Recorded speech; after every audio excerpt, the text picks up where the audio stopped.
দারুণ খবর, রেলে নাকি শীঘ্রই বিপুল সংখ্যায় ট্রেন চালক নেওয়া হবে। সম্প্রতি এই খবর ছড়িয়ে পড়ায় শোরগোল পড়ে যায় বেকার যুবক যুবতীদের মধ্যে।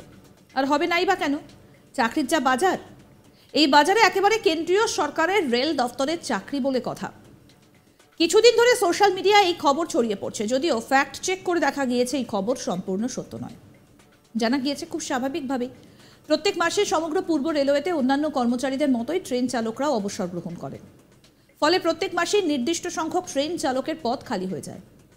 তখন প্রয়োজন অনুযায়ী সেই সমস্ত খালি পদগুলিতে নতুন ট্রেন চালকদের নিয়োগ করা হয় বা জুনিয়র চালকদের পদোন্নতির মাধ্যমে খালি পদগুলো পূরণ করা হয়। যেমন আগামী আগস্ট মাসে প্রায় 1260 জন ট্রেন চালকের পদোন্নতির মাধ্যমে খালি পদ পূরণ হতে চলেছে। জানা গিয়েছে রেলওয়ে রিক্রুটমেন্টের পদ্ধতি অনুযায়ী এককালীন অর্থাৎ প্রয়োজন অনুযায়ী নিয়মিত ব্যবধানে রেলওয়ে রিক্রুটমেন্ট বোর্ডের মাধ্যমে স্বচ্ছভাবে ট্রেন চালকের পদে নিয়োগ করা হয়। খুব শীঘ্রই সর্বভারতীয় স্তরে প্রায় 15,000-এরও বেশি ট্রেন চালকের পদ রিক্রুটমেন্টের ব্যবস্থা হতে চলেছে। ভবিষ্যতের রেল চালকদের কাছে এটা একটা বিশাল সুখবর। এই ব্যাপারে পূর্ব রেলের সিপিআরও কৌশিক মিত্র ঠিক কি বলছেন, আসুন শুনে নিই। নমস্কার। কিছুদিন যাবৎ আমরা দেখতে পাচ্ছি যে একটি সোশ্যাল মিডিয়ায় কিছু খবর রটছে যে পূর্ব রেলে নাকি প্রচুর সংখ্যক ট্রেন চালকের ভ্যাকেন্সি আছে, প্রয়োজনীয় তুলনায় ট্রেন চালক নেই ইত্যাদি ইত্যাদি। এই খবরগুলো সম্পূর্ণরূপে সত্য নয়, আবারও বলছি সম্পূর্ণরূপে সত্য নয়। এটা খুব স্বাভাবিক যে রেলে প্রতি মাসেই কিছু মানুষ রিটায়ার করেন, কিছু কর্মী রিটায়ার করেন, তার মধ্যে গার্ড, ড্রাইভার এরা তো আছেই, সেখানে ভ্যাকেন্সি হয় অবভিয়াসলি। কিন্তু প্রয়োজনের তুলনায় প্রচুর খালি, এই কথাটা সত্য নয়। আমরা এই অগাস্ট মাসে আমাদের প্রায় 1260 মতো ভ্যাকেন্সি যেটা আমাদের এই মুহূর্তে এক্সিস্ট করছে, সেই সিলেকশনটা করতে চলেছি। সেটি আমাদের যারা কর্মী আছেন তাদের মধ্যে থেকে সিলেকশন হবে।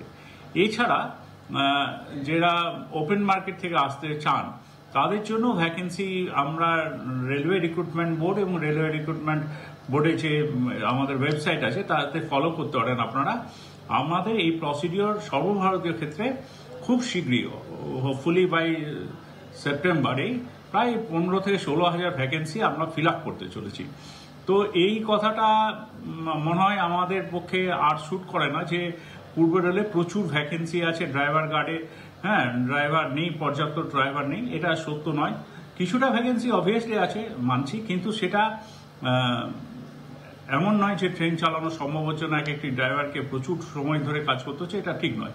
আর আপনাদের যেটা বললাম, আমাদের যে ইনহাউস যে প্রমোশনের ব্যবস্থা, সেটা 1260 জনের মতো মানুষকে আমরা উন্নীত করছি এবং প্রপার ট্রেনিং এর মাধ্যমে তারা ট্রেন চলাচলে যে যোগ্য হওয়া পরে তাদেরকে দিয়ে আমরা ট্রেন চালানোর ব্যবস্থাও করব। দারুণ খবর, রেলে নাকি শীঘ্রই বিপুল সংখ্যায় ট্রেন চালক নেওয়া হবে। সম্প্রতি এই খবর ছড়িয়ে পড়ায় রীতিমতো শোরগোল পড়ে গিয়েছে বেকার যুবক যুবতীদের মধ্যে। আর হবে নাই বা কেন? চাকরির যা বাজার, এই বাজারে একেবারে কেন্দ্রীয় সরকারের রেল দপ্তরের চাকরি বলে কথা। কিছুদিন ধরে সোশ্যাল মিডিয়ায় এই খবর ছড়িয়ে পড়ছে, যদিও ফ্যাক্ট চেক করে দেখা গিয়েছে এই খবর সম্পূর্ণ সত্য নয়। জানা গিয়েছে খুব স্বাভাবিকভাবেই প্রত্যেক মাসে সমগ্র পূর্ব রেলওয়েতে অন্যান্য কর্মচারীদের মতোই ট্রেন চালকেরাও অবসর গ্রহণ করেন। ফলে প্রত্যেক মাসেই নির্দিষ্ট সংখ্যক ট্রেন চালকের পদ খালি হয়ে যায়। তখন প্রয়োজন অনুযায়ী সেই সমস্ত খালি পদগুলিতে নতুন ট্রেন চালকদের নিয়োগ করা হয় বা জুনিয়র চালকদের পদোন্নতির মাধ্যমে খালি পদগুলো পূরণ করা হয়।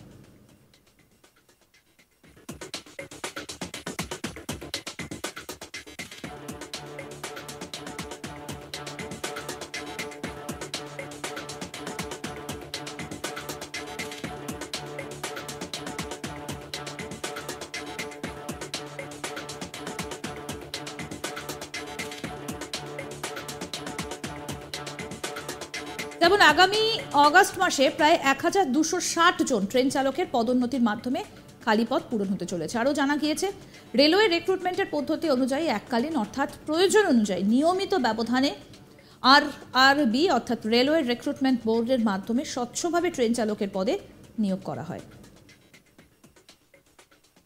আরও আপডেট পেতে দেখতে থাকুন আজ তাক বাংলার ইউটিউব চ্যানেল, সাবস্ক্রাইব করুন।